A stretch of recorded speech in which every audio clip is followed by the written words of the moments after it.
Je m'appelle Mehdi Redad, j'ai 40 ans. Je suis né en Afrique. Je suis né à Casablanca, j'y ai grandi, j'y ai étudié aussi dans la mission française. Et puis je gère une société familiale qui existe depuis plus de 50 ans en Afrique. Je me suis engagé dès 2016 pour soutenir l'action du président de la République. Et j'ai été élu en mai dernier par les Français installés à Casablanca comme conseiller des Français. Et c'est extrêmement important parce que ça marque un ancrage local fort d'être élu parmi les siens en Afrique. J'ai envoyé une lettre à l'ensemble des Français il y a quelques jours pour leur annoncer mon intention de me présenter à la députation pour représenter les Français d'Afrique, du Maghreb et d'Afrique de l'Ouest. Et aujourd'hui, c'est ma première intervention et je tenais à la faire de vive voix à Dakar avec vous pour vous annoncer mon intention de me présenter à l'Assemblée nationale. Édouard Philippe, j'ai rejoint le nouveau parti politique qu'il a créé le 9 octobre dernier. Alors, en quelques mots, Horizon, c'est une nouvelle donne politique. On me pose souvent la question d'ailleurs, est-ce qu'Horizon c'est de droite ou c'est de gauche? Je vais reprendre la réponse d'Édouard Philippe pour pas trop me mouiller. Horizon, c'est tout droit, c'est un projet pour la France, c'est pour rassembler des Françaises et des Français du centre droit au centre gauche. Donc voilà.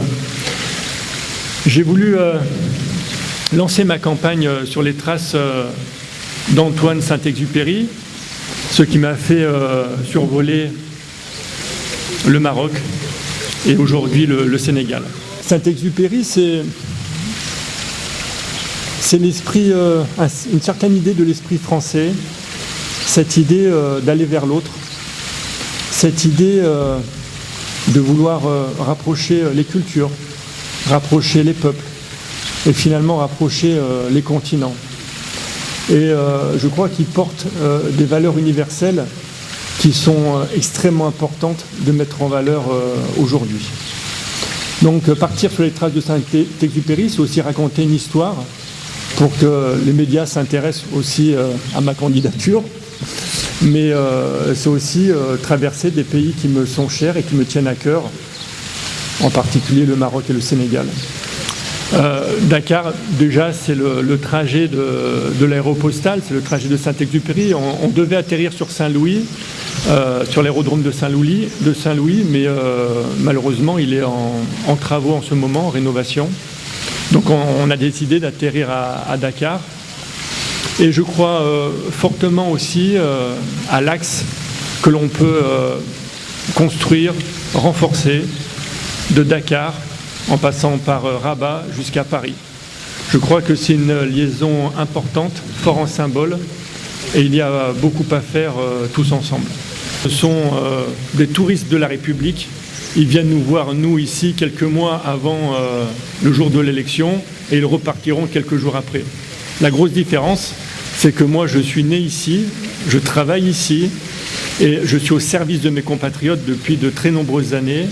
Et comme je l'ai dit en préambule, je suis déjà un élu local à Casablanca, et je m'occupe d'ores et déjà des préoccupations du quotidien des Français installés, en l'occurrence, au Maroc.